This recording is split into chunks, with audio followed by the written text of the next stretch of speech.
vector analysis.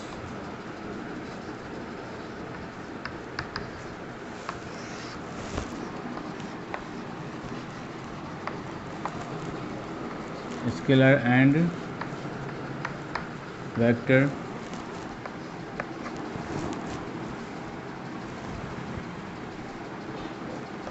properties of vector.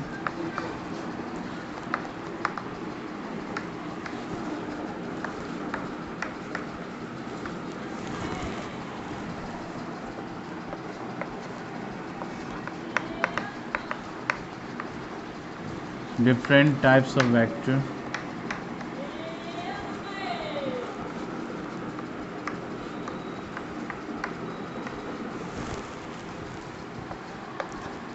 Resultant of vectors.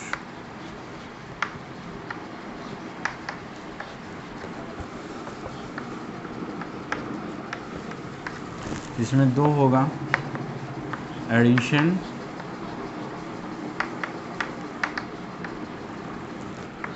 And subtraction.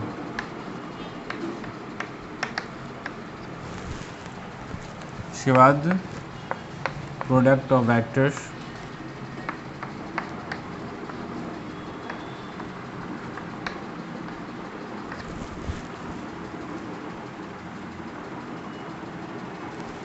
Product of vectors दो हैं, एक scalar product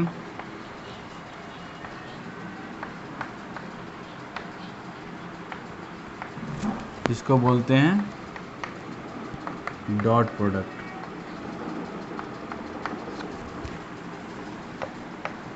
and second vector product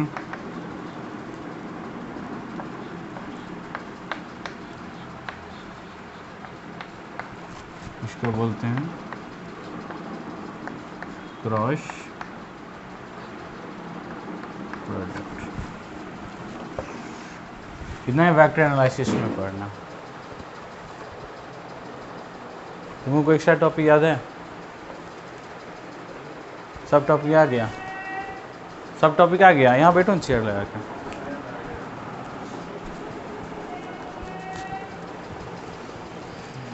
इतना height पे ऐसे अच्छा नहीं लग रहा है. इसमें मतलब गजब दिख रहा है.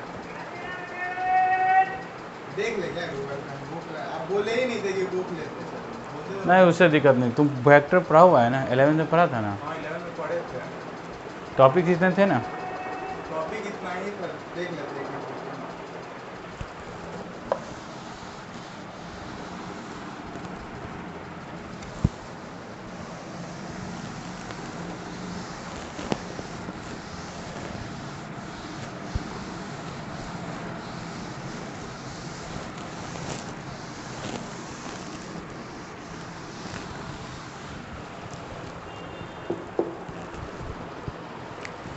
अच्छा रहने दो. कौन सी में देख रहा है? गूगल पे मत देखो. तो वेक्टर एनालिसिस में फिजिकल क्वांटिटीज सबसे पहले आपको पता है. फिजिकल क्वांटिटीज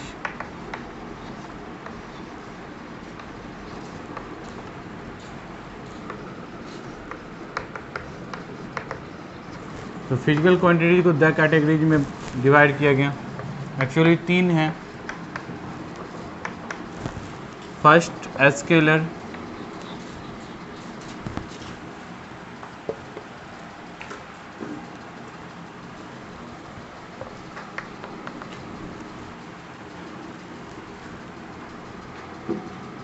सेकेंड वेक्टर और थर्ड है टेंसर. ठीक है. स्केलर वेक्टर, जो स्केलर भी नहीं है वेक्टर भी नहीं है वो क्या है? टेंसर. ठीक.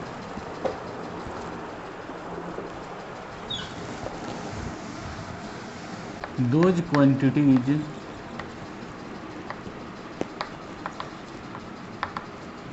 Having only magnitude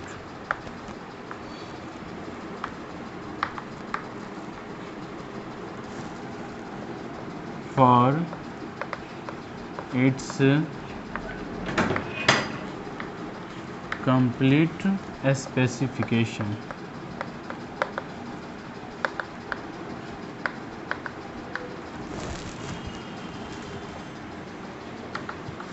It's called a scalar.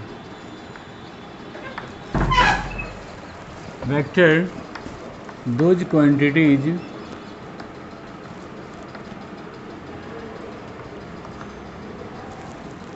having both magnitude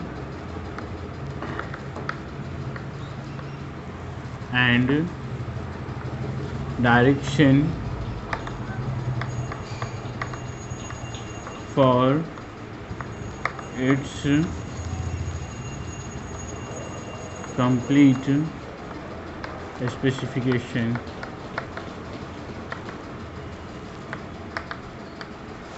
ठीक है, क्या डेफिनेशन हो गया स्केलर क्वांटिटीज का और डेफिनेशन हो गया वेक्टर क्वांटिटीज का. Those quantity having both magnitude and direction for its complete specification. Next है it may have direction.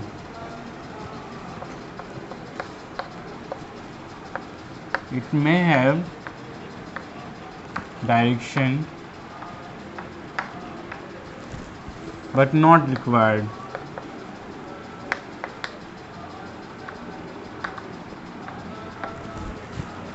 It must have direction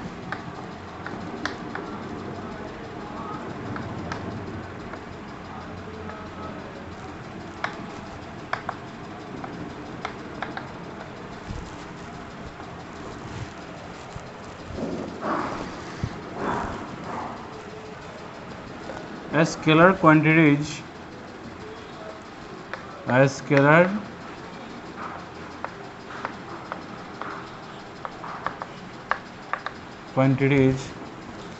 a scalar quantity follows the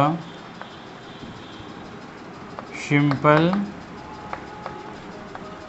algebraical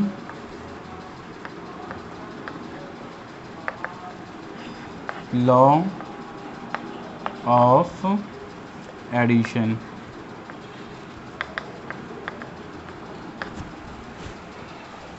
A vector quantity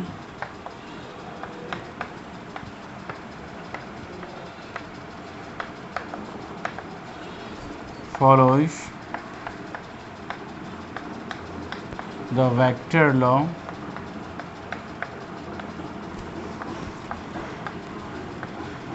of addition. Clear? कोई doubt है इसमें?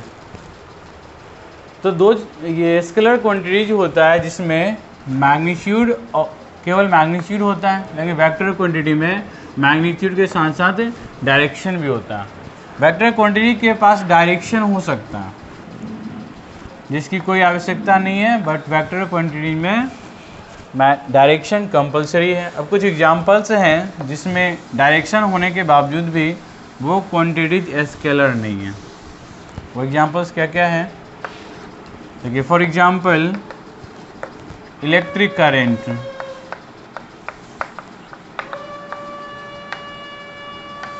Electric current 5 ampere हो सकता है, यह magnitude हो गया.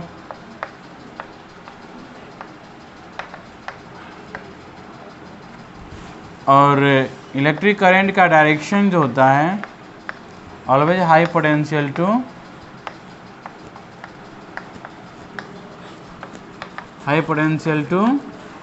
Low potential.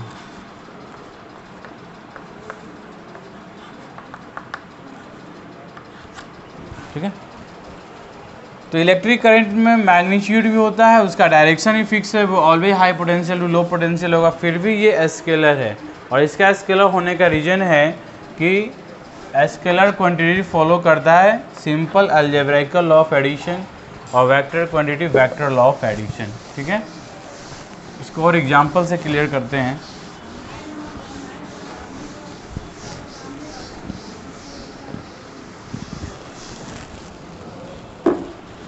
जैसे कि एक वायर इस तरह से, एक सेकंड वायर और एक थर्ड वायर, इधर से यह थीटा एंगल पर 2 एम्पियर ऑफ करंट आ रहा है, इधर से 3 एम्पियर ऑफ करंट, रिजल्ट इधर कितना आएगा 5 एम्पियर। आगे 12th में पढ़ोगे, इसको किरचॉफ्स लॉ बोलते हैं, किरचॉफ्स लॉ, जंक्शन लॉ इसको बोलते हैं, जिसमें total incoming current is equal to total outgoing current, electricity में पढ़ना। तो यहाँ पर here incoming current 3 + 2 is equal to कितना होता है, रिजल्ट 5 एम्पियर। अगर इस एंगल को थीटा एंगल की जगह पर अगर हम उसको θ/2 एंगल पर पास करते हैं और करंट 3 एम्पियर हो, इधर से 2 एम्पियर हो, क्या है कि यह एंगल θ/2 हो गया, यहाँ पर थीटा एंगल है, यहाँ पर θ/2 एंगल है। अब यहाँ भी 3 + 2 करेंगे तो रिजल्ट यहाँ भी क्या होगा 5 एम्पियर, मतलब 3 ampere plus 2 ampere equal to 5 ampere. Clear, ठीक है। तो किसी भी एंगल पर करंट को हम पास करेंगे तो वो डायरेक्शन पर डिपेंड नहीं करता है। तो करंट एक ऐसा फिजिकल क्वांटिटी है जिसमें मैग्नीट्यूड भी है, डायरेक्शन भी है, लेकिन वो डायरेक्शन से इंडिपेंडेंट है। डायरेक्शन यहाँ पर मीनिंगलेस है, इसलिए इलेक्ट्रिक करंट मैग्नीट्यूड डायरेक्शन होने के बावजूद भी इलेक्ट्रिक करंट क्या है, स्केलर है। दूसरा हम वेक्टर का एग्जांपल लेते हैं। तो फॉर एग्जांपल इस तरह से एक ब्लॉक है जिस पर यह 3 न्यूटन का फोर्स अप्लाई हो रहा है और यहाँ पर 2 न्यूटन का फोर्स। तो यह जो रिजल्ट यहाँ पर जो रिजल्टेंट फोर्स R होगा वो कितना हो जाएगा ऑफ 5 न्यूटन, मतलब यहाँ रिजल्टेंट फोर्स जो हो जाएगा वो 3 newton plus 2 newton equal to 5 newton. हम डायरेक्शन को चेंज कर दें, इधर से 3 न्यूटन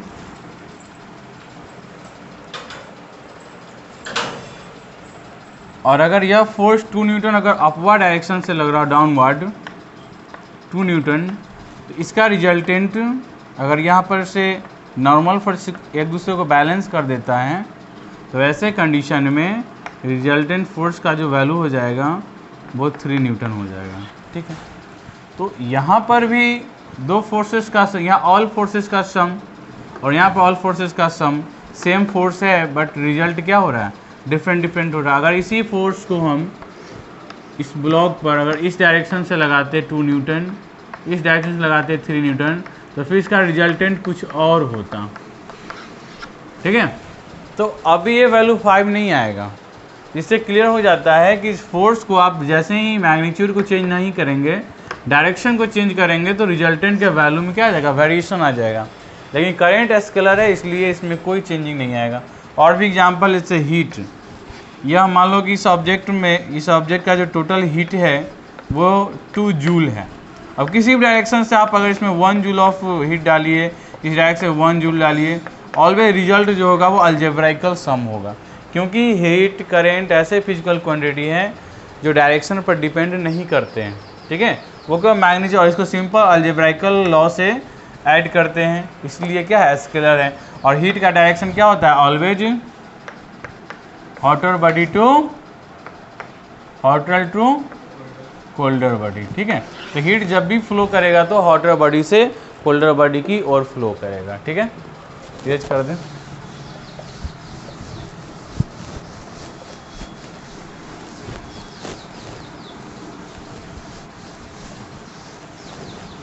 अब बात करते हैं कुछ प्रॉपर्टीज ऑफ वेक्टर की।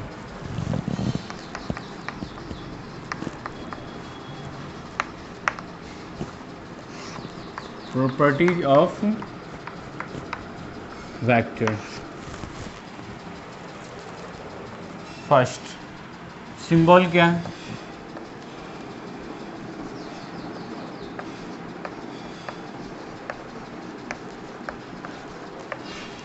सिंबल का रिप्रेजेंटेशन क्या है। जैसे फॉर एग्जांपल फोर्स एक वेक्टर क्वांटिटी, इसको रिप्रेजेंट करने के लिए F उसके सिंबल के ऊपर एक एरो का सिंबल देते हैं। यह सिंबॉलिक रिप्रेजेंटेशन हो गया किसका, वेक्टर क्वांटिटी का।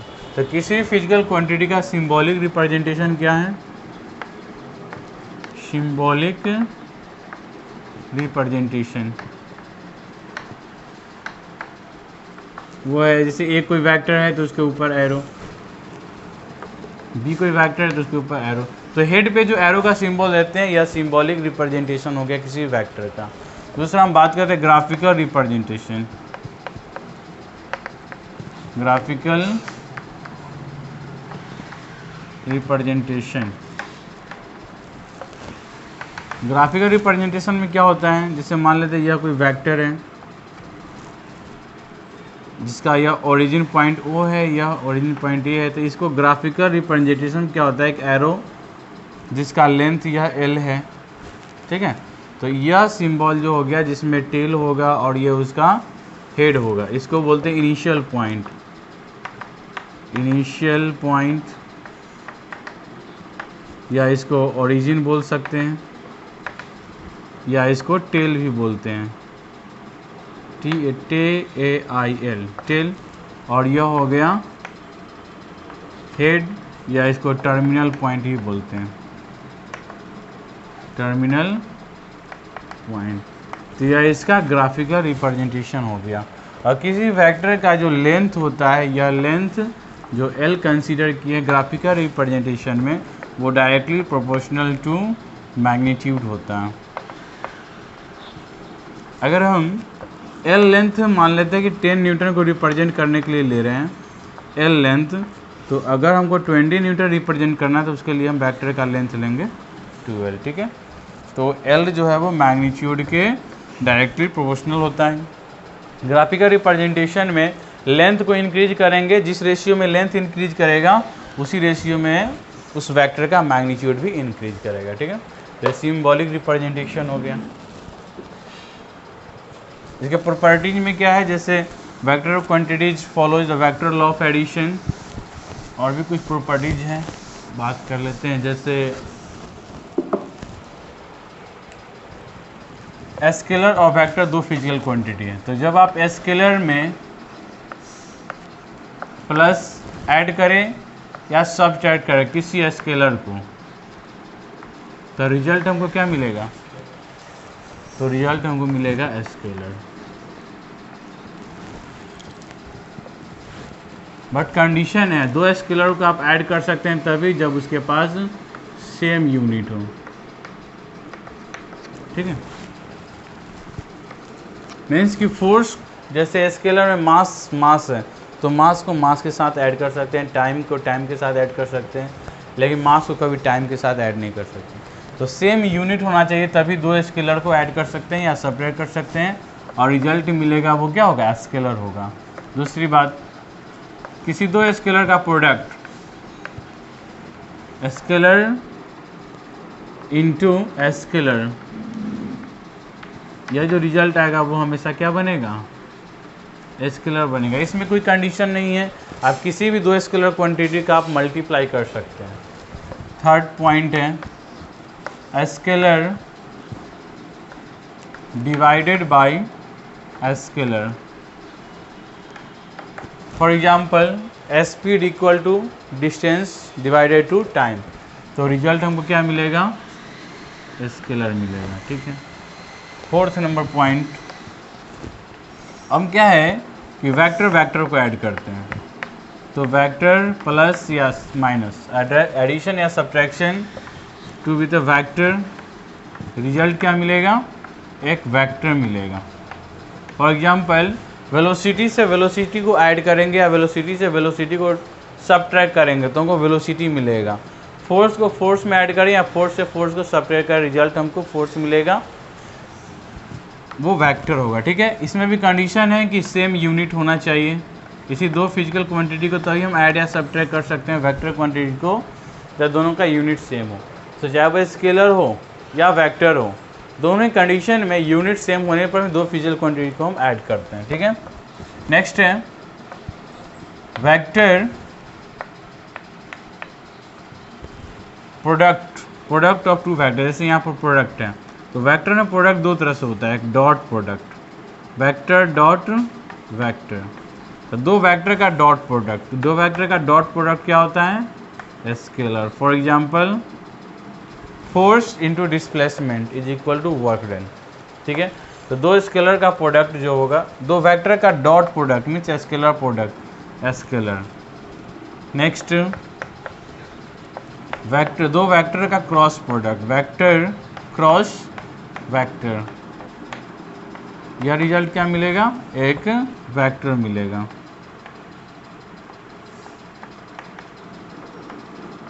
जैसे टॉर्क वाला फॉर्मूला है, force into perpendicular length a vector cross r vector. ठीक है, नेक्स्ट नॉट पॉसिबल में क्या क्या है, तो आप किसी वेक्टर, किसी दो वेक्टर का डिवीजन नहीं कर सकते हैं। दो वेक्टर को डिवाइड नहीं किया जा सकता है, इसका कोई रिजल्ट नहीं होता, इसको आप कह सकते हैं अनडिफाइंड। ठीक है, तो दो वेक्टर का डिवीजन नहीं हो सकता है।